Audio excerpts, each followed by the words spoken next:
ತದ್ಬ್ರೂಹಿ ಅಸಂಗ ಜಡವನ್ ನಿಗೂಢ ವಿಜ್ಞಾನ ವೀರ್ಯ ವಿಚರಸಿ ಅಪಾರ. ಅವನು ಹೇಳ್ತಾನೆ ತದ್ಬ್ರೂಹಿ, ಯಾರು ನೀನು ಹೇಳು ನನಗೆ. ನಿನ್ನ ಹಿಂದೆ ಮುಂದೆ ತಿಳಿಯಬೇಕು ನಾನು. ನಿನ್ನ ಅರಿವಿನ ಎತ್ತರ ಗೊತ್ತಾಗಿದೆ, ಎಲ್ಲಿಂದ ಬಂದವ, ಯಾಕೆ ಬಂದವ, ಅದು ತಿಳಿಯಬೇಕು ನಾನು. ತದ್ಬ್ರೂಹಿ, ಯಾಕೆಂದರೆ ನೀನು ನೋಡಿದರೆ ಗೊತ್ತಾಗತ್ತೆ. ಅಸಂಗ, total detachment. Total detachment. Detachment ಅಂದರೆ ನಾನು ಯಾವಾಗಲೂ ಹೇಳ್ತೇನೆ, ಬರೀ ಡಿಟ್ಯಾಚ್ಮೆಂಟು ಅಂತ ಒಂದಿಲ್ಲ. ಡಿಟ್ಯಾಚ್ಮೆಂಟು ಅಂತ ಅನ್ನೋ ಒಂದು ಸಂಗತಿಯೇ ಇಲ್ಲ. ಅದನ್ನು ನಾವು ವೈರಾಗ್ಯ ಅಂದರೆ ಎಲ್ಲವನ್ನು ವೈರಾಗ್ಯದಿಂದ ಬಿಡುವುದು ಅಂದರೆ ಡಿಟ್ಯಾಚ್ಮೆಂಟ್ ಅಂತ ಹೇಳ್ತೇವೆ. ಅಂಥದ್ದೊಂದು ಸಂಗತಿಯೇ ಇಲ್ಲ. ವೈರಾಗ್ಯ ಅಂದರೆ ಎಲ್ಲವನ್ನು ಬಿಡುವುದಲ್ಲ, ಎಲ್ಲವೂ ಇದ್ದರೂ ಹಚ್ಚಿಕೊಳ್ಳದೇ ಇರುವುದು. ಬಿಡುವುದು ಅಂದರೆ ಅದನ್ನು ರಿಜೆಕ್ಟ್ ಮಾಡೋದು. ರಿಜೆಕ್ಟ್ ಮಾಡಬೇಕಾಗಿಲ್ಲ. ವೈರಾಗ್ಯ ಅಂದರೆ ಸಂಸಾರದಲ್ಲಿ ಇದ್ದದ್ದನ್ನು ಯಾವುದನ್ನು ರಿಜೆಕ್ಟ್ ಮಾಡಬೇಕಾಗಿಲ್ಲ, ಅಂಟಿಸಿಕೊಳ್ಳದೇ ಇರುವುದು. ಹಾಗಾಗಿ ನಾನು ಹೇಳ್ತೇನೆ ಯಾವಾಗಲೂ, ಸರಿಯಾದ ಅನುವಾದ ವಿರಕ್ತಿ ಅಸಂಗತ್ವ ನಿರ್ಲಿಪ್ತತೆ ಅನ್ನೋದಕ್ಕೆ ಸರಿಯಾದ ಅನುವಾದ ಡಿಟ್ಯಾಚ್ಮೆಂಟ್ ಅಲ್ಲ, ಡಿಟ್ಯಾಚ್ಡ್ ಅಟ್ಯಾಚ್ಮೆಂಟು ಅಂತ. ಅದು ಎಲ್ಲವೂ ನಮ್ಮಲ್ಲಿದೆ, ಆದರೆ ಯಾವುದನ್ನು ನಾವು ಅಂಟಿಸಿಕೊಳ್ಳಿಲ್ಲ. ಇದು ನಿಜವಾದ ವೈರಾಗ್ಯ. Detached attachment is the correct translation of ಅಸಂಗತ್ವ. ಡಿಟ್ಯಾಚ್ಮೆಂಟ್ ಅಲ್ಲ, ನಮ್ಮಲ್ಲಿ ಆಗಿರೋದೇ ಇದು. ಸಂಸ್ಕೃತ ಶಬ್ದಗಳಿಗೆ ಬಹಳ ಅಬದ್ಧವಾಗಿ ಇಂಗ್ಲೀಷ್ನಲ್ಲಿ ಟ್ರಾನ್ಸ್ಲೇಟ್ ಮಾಡಿ ಕೊಟ್ಟು ಬಿಡ್ತೇವೆ ನಾವು. ಅದನ್ನು ಓದ್ಕೊಂಡು ಅಬದ್ಧವಾಗಿ ಇಂಡಿಯನ್ ಫಿಲಾಸಫಿಗಳು ಅರ್ಥ ಮಾಡಿಕೊಳ್ತಾರೆ ನಮ್ಮ ಹುಡುಗರು. ಅವಕ್ಕೆ ಸಂಸ್ಥೆಯಲ್ಲಿ ತಿಳಿಯೋಲ್ಲ, ನಮ್ಮ ಭಾಷೆಯಲ್ಲಿ ಬರೆದರೆ ತಿಳಿಯೋಲ್ಲ, ವಿದೇಶಿಯರ ಭಾಷೆಯಲ್ಲಿ ಕೊಡಬೇಕು. ನಮ್ಮ ಹುಡುಗರಿಗೆ ನಮ್ಮ ಗ್ರಂಥ ಅರ್ಥ ಆಗಬೇಕಾಗಿದ್ದರೆ ವಿದೇಶಿಯ ಭಾಷೆಯಲ್ಲಿ ಸರಿಯಾಗಿ ಹೇಳಲಿಕ್ಕೆ ಬರೋಲ್ಲ. ಅದಕ್ಕೆ ಯದ್ವಾ ತದ್ವಾ ಹೇಳೋದು, ಯದ್ವಾ ತದ್ವಾ ಅರ್ಥ ಆಗೋದು. ಈ ಇಂಗ್ಲೀಷ್ ಟ್ರಾನ್ಸ್ಲೇಷನ್ನಿಂದ ಆಗಿರುವ ದುರಂತ ಇವೆಲ್ಲ. ಹೇಳ್ತಾನೆ ತದ್ಬ್ರೂಹಿ ಅಸಂಗಃ. ನೀನು ಯಾವುದನ್ನು ಹಚ್ಚಿಕೊಳ್ಳದೆ ಇರುವವನಾಗಿದ್ದರೆ ಇಲ್ಲಿ ಬರ್ತಲೇ ಇರಲಿಲ್ಲ, ನನ್ನ ಪಾಲಿಕೆ ಹೊರಲಿಕ್ಕೆ ಹೆಗಲೇ ಕೊಡ್ತಿರ್ಲಿಲ್ಲ. ನಿನಗೆ ನನ್ನನ್ನು ಉದ್ಧಾರ ಮಾಡಬೇಕು ಅನ್ನುವ ಸಂಘ ಇದೆ, ಅಟ್ಯಾಚ್ಮೆಂಟ್ ಇದೆ. ಆದರೆ ಯಾವುದನ್ನು ಹಚ್ಚಿಕೊಂಡು ನೀನು ತಲೆಗೆಡಿಸಿಕೊಳ್ಳೋದು, ನೀನು ಡಿಟ್ಯಾಚ್ಡ್ ಅಟ್ಯಾಚ್ಮೆಂಟ್ ನಿಂದು ಅಂತಾರೆ. ನೀನು ನಿಸ್ಸಂಗ, ನಿನಗೆ ಯಾವುದೂ ಬೇಕಿಲ್ಲ. ಆದರೂ ಒಂದು ಕಾರುಣ್ಯ ಇದೆ, ಕರುಣೆಯಿಂದ ನನ್ನನ್ನು ಹಚ್ಚಿಕೊಂಡು ನನ್ನ ಪಾಲಕ್ಕೆ ಹೊತ್ತೆ. ತದ್ಬ್ರೂಹಿ, ನೀನು ಇಂತಹ ಡಿಟ್ಯಾಚ್ಡ್ ಆಗಿದ್ದು ಏನೂ ಬೇಕಿಲ್ಲ ನಿನ್ನ ಸ್ವಂತಕ್ಕೆ, ಆದರೂ ಯಾಕೆ ಬಂದೆ, ಯಾಕೆ ನನ್ನ ಪಾಲಕಿಗೆ ಹೆಗಲು ಕೊಟ್ಟೆ, ಏನು ನಿನ್ನ ಉದ್ದೇಶ? ತದ್ಬ್ರೂಹಿ ಅಸಂಗಃ. ನೋಡಿದರೆ ಜಡವತ್ ನಿಗೂಢ ವಿಜ್ಞಾನ ವೀರ್ಯ. ನಿನ್ನನ್ನು ನೋಡಿದರೆ ಜಡವತ್, ಪೆದ್ದನಾಗಿದ್ದೀಯ. ಎಂದೂ ನಿನ್ನ ಸ್ಕಾಲರ್ಶಿಪ್ಪನ್ನು ನೀನು ಎಕ್ಸಿಬಿಟ್ ಮಾಡುವುದಿಲ್ಲ. ಏನು ಗೊತ್ತಿಲ್ಲದವ್ರ ಮಾತಾಡಿದರೆ ಮಾತೇ ಇಲ್ಲ, ಮೂಕ. ಸೊ ಏನು ಗೊತ್ತಿಲ್ಲದ ಪೆದ್ದನ ಹಾಗೆ.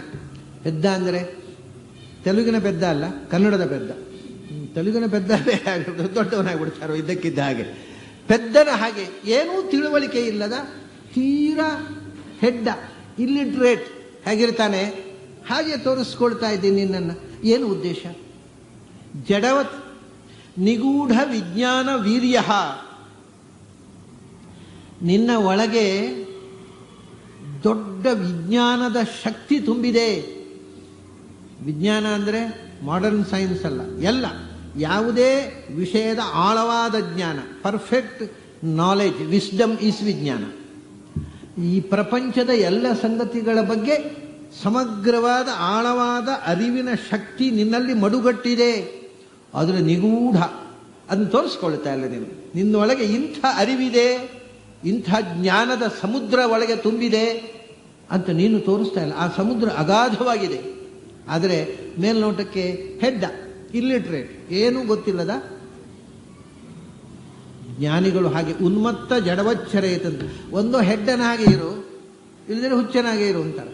ಹುಚ್ಚನಾಗೆ ಇದ್ದರೂ ಜನರು ಬರೋಲ್ಲ. ಅಯ್ಯೇ ಅವನಿಗೆ ಒಂದು ಸುತ್ತ ಕಮ್ಮಿರಿ, ಅವನ ಹತ್ರ ಮಾತಾಡಿ ಉಪಯೋಗ ಹೋಗೋಣ ಅಂತ. ಹೆಡ್ ಆಗಿದ್ರೆ ಯಾಕೆ ಬರ್ತಾರೆ? ಜನರನ್ನು ಅವಾಯ್ಡ್ ಮಾಡೋದಕ್ಕೋಸ್ಕರ ಜ್ಞಾನಿಗಳು ಒಂದೋ ಹುಚ್ಚರಂತೆ ಬಿಹೇವ್ ಮಾಡ್ತಾರೆ, ಇಲ್ಲ ಹೆಡ್ಡರಂತೆ ಬಿಹೇವ್ ಮಾಡ್ತಾರೆ. ಇಲ್ಲದ್ರೆ ಜನರ ಮುತ್ತಿಗೆ ಆಗ್ತಾರೆ. ಅವ್ರಿಗೆ ಪ್ರೈವೇಟ್ ಲೈಫೇ ಇಲ್ಲ ಅಂತ ಆಗತ್ತೆ. ಹೋಗ್ಕೊಳ್ಳಿ, ಜನರು ಮುತ್ತಿಗೆ ಹಾಕಿ, ಸ್ವಾಮಿ ನೀವು ಜ್ಞಾನಿಗಳು, ನಿಮ್ಮ ಜ್ಞಾನ ಕೊಡಿ ಅಂತ ಕೇಳುವವರು ಮುತ್ತಿಗೆ ಹಾಕಿದ್ರೆ ತೊಂದರೆ ಇಲ್ಲ. ಮುತ್ತಿಗೆ ಹಾಕೋರು ಏನು ಗೊತ್ತುಂಟ, ಸ್ವಾಮಿ ನಮಗೆ ಬಿಸಿನೆಸ್ ಜಾಸ್ತಿ ಆಗಲಿಕ್ಕೆ ನಾನು ಮಂತ್ರ ಇದ್ದರೆ ಕೊಡ್ರಿ, ಅಥವಾ ನೀವು ಜಪ ಮಾಡಿ ಮಂತಾಕ್ಷತೆ ಕೊಡ್ತೀರಾ, ಅವು ಕೊಡ್ರಿ. ನನಗೊಂದು ಹುಡುಗಿ ಲವ್ ಮಾಡಿದ್ದೇನೆ, ಆ ಹುಡುಗಿ ಮದುವೆ ಆಗುವ ಹಾಗೆ ನಿಮ್ಮತ್ತೇನಾದಿದೆ ಇಷ್ಟೇ. ನಮಗೆ ಟ್ರಾನ್ಸ್ಫರ್ ಆಗಿದೆ, ನಮ್ಮ ಪಕ್ಕದ ಆಫೀಸ್ನಲ್ಲೇ ಕೆಲಸ ಆಗಬೇಕು, ಅದು ಟ್ರಾನ್ಸ್ಫರ್ ಆಗದ ಹಾಗೆ ಮಾಡ್ಲಿಕ್ಕೆ ಬರುತ್ತಾ? ಇಷ್ಟಕ್ಕೆ ಬರೋದು ಹೊರತು ಜನರು ಜ್ಞಾನಿಗಳ ಹತ್ರ ಜ್ಞಾನಕ್ಕೋಸ್ಕರ ಬರೋಲ್ಲ. ಬರೇ ಸಿಲ್ಲಿ ರೀಸನ್ಸ್ ಇಟ್ಕೊಂಡು ಬರ್ತಾರೆ. ಜ್ಞಾನಿಗಳ ಟೈಮನ್ನು, ಎನರ್ಜಿಯನ್ನು, ಪೇಷನ್ಸನ್ನು ಟೆಸ್ಟ್ ಮಾಡ್ತಾರೆ. ಅದಕ್ಕೋಸ್ಕರ ಜ್ಞಾನಿಗಳು ಏನು ಮಾಡ್ತಾರೆ ಅಂದರೆ, ತಮಗೆ ಇರುವ ಶಕ್ತಿಯನ್ನು ಮುಚ್ಚಿಕೊಂಡು ಹುಚ್ಚನ ಹಾಗೆ ಅಥವಾ ಹೆಡ್ಡನಾಗೆ ಇರ್ತಾರೆ. ಅಂತ ನೀನು ಹೆಡ್ಡನಾಗೆ ಇದ್ದಿ, ಹೆಡ್ಡ ಅಷ್ಟೇ ಅಲ್ಲ, ಅವನು ಹುಚ್ಚರಾಗೇ ಇದ್ದ. ಅವನು ನೋಡಿ, ಅವನ್ನೆಲ್ಲ ಹುಚ್ಚ ಅಂತ ಅಣ್ಣ ತಮ್ಮಂದಿರೇ ಅವನು ಹುಚ್ಚ ಅಂತ ಮನೆಯಿಂದ ಹೊರಗೆ ಹಾಕಿದ್ರು. ಅದರಿಂದ ಜಡವತ್ ನಿಗೂಢ ವಿಜ್ಞಾನ ವೀರ್ಯ, ನಿನ್ನಲ್ಲಿ ಅಂಥ ಅಗಾಧವಾದ ಜ್ಞಾನದ ಶಕ್ತಿ, ವಿಜ್ಞಾನ ಶಕ್ತಿ. ವಿಜ್ಞಾನಮಯ ಕೋಶ ಯಾವಾಗಲೂ ಬ್ಲ್ಯಾಂಕ್ ಆಗಿರುತ್ತೆ. ನಮ್ಮದೆಲ್ಲ ವಿಜ್ಞಾನಮಯ ಕೋಶ ಬ್ಲ್ಯಾಂಕ್ ಆಗಿರುತ್ತೆ, ಮನೋಮಯ ಕೋಶ ಮಾತ್ರ ತುಂಬಿಕೊಂಡಿರೋದು. ನಿಂದ ಹಾಗಲ್ಲ, ವಿಜ್ಞಾನಮಯ ಕೋಶ ತುಂಬಿಕೊಂಡಿದೆ. ಅದರಲ್ಲಿ ಇಂಥ ಜ್ಞಾನದ ಮಡುವುದು ವಿಜ್ಞಾನ ವೀರ್ಯ. ವಿಚರಸಿ ಅಪಾರ. ನೀನು ಸುತ್ತಾಡ್ತಾ ಇದೆಯಲ್ಲ, ನಮ್ಮ ಜೊತೆಗೆ ಓಡಾಡ್ತೀಯಲ್ಲ, ನಮ್ಮ ಭಾಗ್ಯ ಅಲ್ವಾ ಅದು? ನೀನು ಇಂಥ ಒಂದು ಜ್ಞಾನದ ನಿಧಿ. ಸಾಮಾನ್ಯ ಮನುಷ್ಯರಂತೆ ಎಲ್ಲರ ಒಟ್ಟಿಗೂ ನನ್ನಂಥವರ ಪಾಲಕಿಗೆ ಹೆಗಲು ಕೊಟ್ಟುಕೊಂಡು just like a common man, ordinary man, ಒಬ್ಬ ಸಾಮಾನ್ಯ ಮನುಷ್ಯನಂತೆ ನಮ್ಮ ಜೊತೆಗೆ ಓಡಾಡ್ತಾ ಇದೆಯಲ್ಲ, ಎಂಥ ಭಾಗ್ಯ ಇದು ನಮ್ಮದು. ಅಪಾರಹ. ನೀನು ನಿಜವಾಗಿ ತುದಿ ಮೊದಲಿಲ್ಲದ ಜ್ಞಾನದ ಕಡಲು. ಅಪಾರ. ಅಪಾರ ಅಂದರೆ ತುದಿ ಇಲ್ಲ, ಅದರ ಪಾರ, ದಡ ಇಲ್ಲ, ದಡ ಕಾಣುವುದಿಲ್ಲ. ನಿನ್ನ ಅರಿವಿನ ಕಡಲಿನ ದಡ ಕಾಣ್ತಾ ಇಲ್ಲ. ಅಷ್ಟು ಅಪಾರವಾದ ಜ್ಞಾನದ ನಿಧಿ. ಎಲ್ಲರ ಒಟ್ಟಿಗೆ ಹುಚ್ಚರಾಗಿ ತಿರುಗ್ತೀಯಲ್ಲಪ್ಪ. ಏನು ನಿನ್ನ ಉದ್ದೇಶ? ಯಾಕೆ ಬಂದೆ? ಅದನ್ನು ದಯವಿಟ್ಟು ಹೇಳು. ಅಲ್ಲ, ಹೇಳಿದ್ನಲ್ಲ ನಾನು, ಪಾಲಕಿಯನ್ನು ನಾನು ಹೊತ್ತಿಲ್ಲ, ನಾನು ನಡೀತಾ ಇಲ್ಲ, ಎಲ್ಲ ಹೇಳಬೇಕಾದ ಹೇಳಿದ್ನಲ್ವ ಅಂದ. ಅದಕ್ಕೆ ಹೇಳ್ತಾನೆ, ವಚಾಂಸಿ ಯೋಗಗ್ರಥಿತಾನಿ ಸಾಧೋ ನನಕ್ಷಮಂ ತೇ ಮನಸ ವಿಭೇತ್ತು. ನಿನ್ನ ಮಾತುಗಳನ್ನು ಆಡಿದಿ, ಆದರೆ ಆ ಮಾತುಗಳನ್ನು ಒಡೆದು ಅದರ ಅರ್ಥವನ್ನು ತಿಳಿಯುವುದು ನನ್ನಂಥವರಿಗೆ ಸಾಧ್ಯ ಆಗೋಲ್ಲ. ಅದು ಮಿಸ್ಟಿಕ್ಕು, ನಿಗೂಢ. ಅದು ಕೂಡ ನಿನ್ನ ಮಾತು ಕೂಡ ಅದು ನಿಗೂಢ. ಅದನ್ನು ಹೇಗೆ ಅರ್ಥ ಮಾಡಿಕೊಳ್ಬೇಕು ಅಂತಲೇ ಗೊತ್ತಾಗ್ತಾ ಇಲ್ಲ. ವಚಾಂಸಿ ಯೋಗಗ್ರಥಿತಾನಿ, ನಿನ್ನ ಯೋಗ ಸಿದ್ಧಿಯಿಂದ ಮೂಡಿಬಂದ ಮಾತುಗಳು. ನಮಗೆ ಯೋಗ ಅಂದರೆ ಏನು ಅಂತ ಗೊತ್ತಿಲ್ಲ. ನಮಗೆ ಯೋಗ ಅಂದರೆ ಯೋಗಾಸನ, ಯೋಗ ಕ್ಲಾಸಿಗೆ ಹೋಗಿ 4 ಆಸನ ಹಾಕಲಿಕ್ಕೆ ಮಾತ್ರ. ಶೀರ್ಷಾಸನ, ಪದ್ಮಾಸನ, ವಜ್ರಾಸನ, ಸ್ವಸ್ತಿಕಾಸನ ಇಷ್ಟು ಹಾಕ್ಲಿಕ್ಕೆ ಬಂದರೆ ಯೋಗ ಕ್ಲಾಸ್ನಲ್ಲಿ ನಾವು ಟ್ರೈನಿಂಗ್ ಆದವರು, ನಮಗೆ ಅಷ್ಟೇ ಗೊತ್ತಿರೋದು. ನಿನ್ನ ಯೋಗ ಸಿದ್ಧಿಯಿಂದ, ಯೋಗ ಅಂದರೆ ಮನಸ್ಸು ಭಗವಂತನಲ್ಲಿ ಸಂಯೋಗಗೊಳ್ಳುವುದು, ಆ ಭಗವತ್ ಪ್ರಜ್ಞೆಯಿಂದ ಮೂಡಿಬಂದ ಮಾತುಗಳು. ವಚಾಂಸಿ ಯೋಗಗ್ರಥಿತಾನಿ ಸಾಧೋ ನನಕ್ಷಮಂ. ಆ ಲೆವೆಲಿನಲ್ಲಿ ನಿಂತು ನಾವು ಅರ್ಥ ಮಾಡಬೇಕು. ನೀನು ಯಾವ ಲೆವೆಲ್ನಲ್ಲಿ ನಿಂತು ಆಡಿದೆಯೋ, ನಾವು ಆ ಎತ್ತರಕ್ಕೆ ಹೋದಾಗ ನಮಗೆ ಆ ಮಾತು ಅರ್ಥ ಆಗುತ್ತೆ. ಇದ್ರೆ ಹೆಂಗೆ ಅರ್ಥ ಆಗಬೇಕು? ನೀನು ಯಾವುದೋ ಒಂದು ಲೆವೆಲ್ನಲ್ಲಿ ನಿಂತು ಮಾತಾಡ್ತೀವಿ, ನಾವು ಯಾವುದೋ ಒಂದು ಲೆವೆಲ್ನಲ್ಲಿ ಅರ್ಥ ಮಾಡ್ತೇವೆ, ಅಪಚಾರ ಆಗುತ್ತೆ. ನನಕ್ಷಮಂತೆ ಮನಸ ವಿಭೇತ್ತು. ನಾವು ಮನಸ್ಸಿನಲ್ಲಿ ಯೋಚನೆ ಮಾಡಿ ನಿನ್ನ ಮಾತನ್ನು ಒಡೆದು ಅದರಿಂದ ಒಳ್ಳೆಯ ಸುಂದರವಾದ ಅರ್ಥದ ಮುತ್ತುಗಳನ್ನು ಹೆಕ್ಕುವ ತಾಕತ್ತು ನಮಗಿಲ್ಲ. ನಿನ್ನ ಮಾತು ನಮಗೆ ದುರ್ಬೋಧ. ಏನು ಹೇಳಿದಿಂದಲೇ ಗೊತ್ತಾಗೋಲ್ಲ, ಏನೋ ಒಂಥರ ನಿಗೂಢವಾಗಿದೆ. ಏನೋ ನಿಗೂಢವಾಗಿದೆ, ನಮಗೆ ಅರ್ಥವಾಗದಷ್ಟು ಆಳ ಇದೆ ಅಂತ ಗೊತ್ತಾಗತ್ತೆ. ಆದರೆ ಏನು ಅದರ ಆಳ, ಎಷ್ಟು ಅದರ ಆಳ, ಅದು ಗೊತ್ತಾಗೋಲ್ಲ. ಅದರಿಂದ ನೀನೇ ಬಾಯಿ ಬಿಡಬೇಕು. ಹೇಳೋದೆಲ್ಲ ಹೇಳಿ ಆಯಿತು, ಅರ್ಥ ಮಾಡಿಕೊಂಡ್ರೆ ನಮಗೆ ಅರ್ಥ ಮಾಡಿಕೊಳ್ಳುವ ತಾಕತ್ತಿಲ್ಲ. ನಮಗೆ ನಿನ್ನ ಮಾತು ಅರ್ಥ ಆಗೋಲ್ಲ. ಅಲ್ಲ, ನಿನಗೆ ಯಾಕೆ ಬೇಕಯ್ಯ? ನಿನಗೆ ತಿಳ್ಕೋಬೇಕು ಅಂತ ಆಸೆ ನಿನಗೆ ಯಾಕೆ? ನೀನು ರಾಜ, ಹೋಗು ರಾಜಕೀಯ ಮಾಡು. ನಿನಗೆ ನನ್ನ ಮಾತು ತಿಳಿದು ಏನಾಗಬೇಕು? ಅದಕ್ಕೆ ಅವನು ಹೇಳ್ತಾನೆ, ಅಲ್ಲ ನಾನು ಹೊರಟೋದು ಎಲ್ಲಿ ಗೊತ್ತುಂಟ? ನನಗೆ ಹೋಗ್ತಾ ಇರೋದು ಎಲ್ಲಿ ಗೊತ್ತಾ? ಅಹಂತು ಯೋಗೇಶ್ವರಂ ಆತ್ಮತತ್ವ ವಿದಾಂ ಮುನೀನಾಂ ಕಪಿಲಂ ಗುರುಂ ವೈ ಪ್ರಷ್ಟುಂ ಪ್ರವೃತ್ತ. ಅಯ್ಯೋ, ನಾನು ಹೊರಟದ್ದೇ ಕಪಿಲ ಮುನಿಗಳ ಹತ್ರ, ರಾಜಕೀಯ ಮಾಡಲಿಕ್ಕಲ್ಲ. ಯಾಕೆ ಕಪಿಲ ಮುನಿಗಳ ಹತ್ರ ಹೋದ? ಆತ್ಮವಿದ್ಯೆ ತಿಳ್ಕೋಬೇಕು ಅಂತ. ದಾರಿಯಲ್ಲಿ ನೀವು ಸಿಕ್ಕಿದಿರಿ. ರೋಗಿ ಬಯಸಿದ್ದು ಹಾಲು, ವೈದ್ಯ ಕೊಟ್ಟದ್ದು ಹಾಲು ಆಯಿತು. ನಾನು ನಿಮ್ಮಂಥವ್ನು ಹುಡ್ಕೊಂಡೇ ಹೊರಟದ್ದು. ಅಹಂತು ಯೋಗೇಶ್ವರಂ. ನಮ್ಮ ಕಾಲದಲ್ಲಿ ಮಹಾದೊಡ್ಡ ಯೋಗಿಗಳು ಯಾರು? ಕಪಿಲ ಮಹರ್ಷಿಗಳು. ಯಾಕೆಂದರೆ ಆತ್ಮತತ್ವ ವಿದಾಂ ಮುನೀನಾಂ ಗುರುಂ. ಅವರು ಇವತ್ತು ಆತ್ಮಜ್ಞಾನಿಗಳಲ್ಲಿ ಆತ್ಮಜ್ಞಾನಿಗಳಾದ ಎಲ್ಲ ಋಷಿಗಳಿಗೆ ಗುರುಸ್ಥಾನದಲ್ಲಿ, ಎಲ್ಲ ಜ್ಞಾನಿಗಳಿಗೂ ಗುರು, ಜಗದ್ಗುರು. ಅಂಥ ಕಪಿಲ, ಅವನ ಬಳಿಗೆ ಅವನ ಜಗದ್ಗುರು ಎಲ್ಲ ಆತ್ಮತತ್ವವನ್ನು, ಆತ್ಮತತ್ವವಿದಾಂ ಅಂತ ಹೇಳ್ತಾರೆ. ಆತ್ಮತತ್ವ ಅಂದರೆ ಆತ್ಮದ ನಿಜವಾದ ಇರವು. ಆತ್ಮ ಅಂದರೆ ಏನು? ಆತ್ಮ ಅಂದರೆ ನಾನು ಹೌದು, ನನ್ನೊಳಗಿರುವ ಭಗವಂತನು ಹೌದು. ಆತ್ಮತತ್ವವನ್ನು ತಿಳಿದು ಅಂದರೆ ಮೊದಲು ನನ್ನನ್ನು ತಿಳಿಯೋದು. ನಾನು ಅಂದರೆ ಏನು ಅದೇ ಗೊತ್ತಿಲ್ಲ ನೋಡಿ ನಮಗೆ. ನಾವು ನಾನು ನಾನು ನಾನು ನಾನು ಅಂತ ಹೇಳ್ತಾ ಇರ್ತೇವೆ, ಹಾಗಂದ್ರೆ ಏನು ಅಂತ ಗೊತ್ತಿಲ್ಲ. ನಿಜವಾಗಿ ಮೊದಲು ನಮ್ಮನ್ನು ನಾವು ತಿಳ್ಕೋಬೇಕು. Self realisation is the first stage of ಸಾಧನ. ಮೊದಲು ನನ್ನನ್ನು ನಾನು ಅರ್ಥ ಮಾಡಿಕೊಂಡು ಆಮೇಲೆ ನನ್ನೊಳಗಿರುವ ಭಗವಂತನನ್ನು ತಿಳಿಯಲಿಕ್ಕೆ ಪ್ರಾರಂಭ ಮಾಡಬೇಕು. ನನ್ನನ್ನೇ ನಾನು ತಿಳ್ಕೊಳ್ಳದೆ ಇದ್ದರೆ ಭಗವಂತನ ತಿಳ್ಕೊಳ್ಳಿಕ್ಕೆ ಆಗೋದೇ ಇಲ್ಲ. ಆತ್ಮಜ್ಞಾನ ಯಾಕೆ ಬೇಕ್ರಿ? ದೇವರನ್ನು ತಿಳ್ಕೊಂಡ್ರೆ ನಿಮಗೆ ನೀವು ಯಾರಂತ ಗೊತ್ತಿಲ್ಲ, ಏನು ದೇವರನ್ನು ತಿಳ್ಕೊಂಡು ಮಾಡ್ತೀರಾ?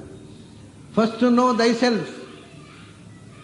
ಆಮೇಲೆ ನಿನ್ನ ಒಳಗೆ ಇಂಡ್ವೆಲ್ಲರ್, ನಿನ್ನ ಒಳಗೆ ಒಬ್ಬ ಇಂಡ್ವೆಲ್ಲರ್ ಇದ್ದಾನೆ, ನಿನ್ನ ಒಳಗೆ ಕೂತವ. ಅವನನ್ನು ಮತ್ತೆ ನಿನಗೆ ಮೊದಲೇ ಪಾತ್ರೆ ಗೊತ್ತಿದೆ, ಪಾತ್ರೆ ಒಳಗಿದ್ದದ್ದು ಹೇಗೆ ಗೊತ್ತಾಗತ್ತೆ? ಅದನ್ನ ಮೊದಲು ನೀನು ನಿನ್ನನ್ನು ತಿಳ್ಕೋ, ಆಮೇಲೆ ನಿನ್ನೊಳಗಿರುವ ಭಗವಂತನನ್ನು ಹುಡುಕು, ನಿನ್ನ ಒಳಗೇ ಹುಡುಕು. ಇದು ಆತ್ಮತತ್ವ. ಹೀಗೆ ತಮ್ಮನ್ನು ತಾವು ಹುಡುಕಿ ತಮ್ಮನ್ನು ತಾವು ಕಂಡುಕೊಂಡವರು. ನಮಗೆ ನಮ್ಮನ್ನು ನಾವು ಕಳ್ಕೊಂಡು ಬಿಟ್ಟಿದ್ದೇವೆ. ನಮಗೆ ನಮ್ಮ ಪರಿಚಯವೇ ಇಲ್ಲವಾಗಿದೆ. ನನ್ನ ಪರಿಚಯವೇ ನನಗೆ ಮರೆತಂತಿದೆ ಅಂತ ಹಾಗೆ, ನನ್ನ ಪರಿಚಯವೇ ನನಗೆ ಮರೆತು ಹೋಗಿದೆ. ಮೊದಲು ನನ್ನ ಪರಿಚಯ, ಆ ಮೂಲಕ ನನ್ನೊಳಗಿರುವ ಭಗವಂತನ ಪರಿಚಯ. ಇದು ಆತ್ಮತತ್ವದ ತಿಳಿವು. ಈ ರೀತಿ ಸಾಧನೆ ಮಾಡಿ ಆತ್ಮತತ್ವವನ್ನು ತಿಳಿದವರಿಗೆ ಮುನಿಗಳು ಅಂತ ಹೆಸರು. ಮುನಿಗಳು ಅಂದರೆ ಮನನದಿಂದ ಒಳಗಿನ ಸತ್ಯವನ್ನು ಕಂಡುಕೊಂಡವರು. ಅಂಥ ಮುನಿಗಳಿಗೆಲ್ಲ ಗುರುಂ ಕಪಿಲಂ ವೈ.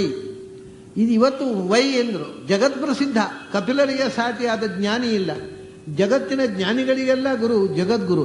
ಆ ಕಪಿಲನನ್ನೇ ನಾನು ಗುರು ಅಂತ ಆಕ್ಸೆಪ್ಟ್ ಮಾಡಿ ಅವನ ಹತ್ರ ಹೊರಟಿದ್ದೇನೆ. ಪ್ರಶ್ನುಂ ಪ್ರವೃತ್ತ. ಈಗ ಹೊರಟದ್ದು ಅವ್ರ ಹತ್ರ ಕೇಳಬೇಕು ಅಂತ. ಆತ್ಮತತ್ವದ ಬಗ್ಗೆ ಹೇಳ್ರಿ, ನನಗೆ ಪಾಠ ಮಾಡ್ರಿ, ನಾನು ಆತ್ಮ ಅಂದರೆ ಏನು ತಿಳ್ಕೋಬೇಕು ಅಂತ ಹೇಳಿಕ್ಕೆ ಹೊರಟದ್ದು.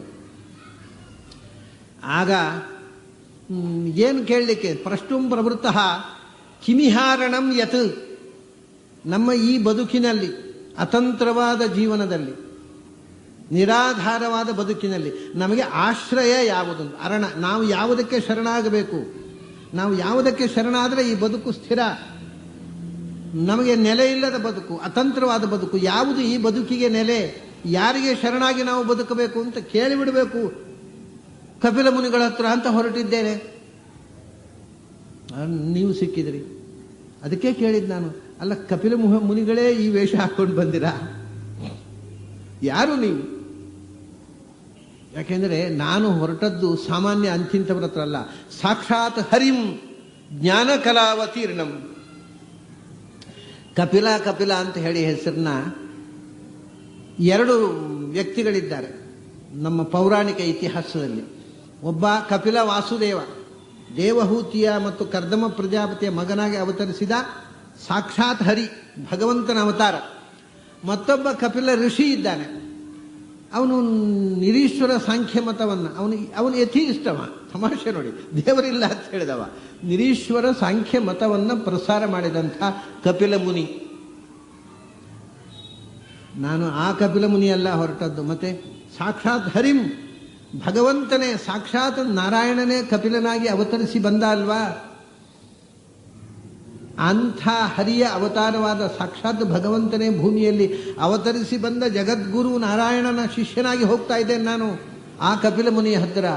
ಯಾಕೆಂದರೆ ಜ್ಞಾನ ಕಲಾವತೀರ್ಣಂ, ಭಗವಂತನ ಕಲೆಗಳು ಅಂದರೆ ಬೇರೆ ಬೇರೆ ಕ್ವಾಲಿಟೀಸ್. ಅವನಲ್ಲಿ ಎಲ್ಲ ಕ್ವಾಲಿಟೀಸ್ ಇವೆ, ಎಲ್ಲ ಕಲೆಗಳು. ಅವನ ಅನಂತ ಕಲೆಗಳಿವೆ ಅವನಲ್ಲಿ. ಅದರಲ್ಲಿ ಈ ಅವತಾರದಲ್ಲಿ ಜ್ಞಾನಕ್ಕೆ ಎಕ್ಸ್ಪ್ರೆಷನ್ ಕೊಟ್ಟ. ಒಂದೊಂದು ಅವತಾರ, ಒಂದು ವೇದವ್ಯಾಸರು, ಅದು ಜ್ಞಾನಕ್ಕೋಸ್ಕರ. ಕಪಿಲ, ದತ್ತಾತ್ರೇಯ, ಈ ಜ್ಞಾನಕ್ಕೋಸ್ಕರ. ಆಮೇಲೆ ನರಸಿಂಹ, ಪರಶುರಾಮ, ಜ್ಞಾನದ ಎಕ್ಸ್ಪ್ರೆಷನ್ಗಿಂತ ಹೆಚ್ಚು ಪೌರುಷ, ಶಕ್ತಿ, ದೇಹಬಲ. ಒಂದೊಂದು ಅವತಾರದಲ್ಲಿ ಒಂದೊಂದು ಕಲೆಯನ್ನು ಎಕ್ಸ್ಪ್ರೆಸ್ ಮಾಡ್ತಾನೆ, ಅವನಲ್ಲಿರುವ ಶಕ್ತಿಯ ಒಂದೊಂದು ಅಂಶವನ್ನು. ಇದು ಜ್ಞಾನಾಂಶದ ಅಭಿವ್ಯಕ್ತಿ, ಜ್ಞಾನದ ಆವಿಷ್ಕಾರಕ್ಕೋಸ್ಕರ ಆದ ಅವತಾರ.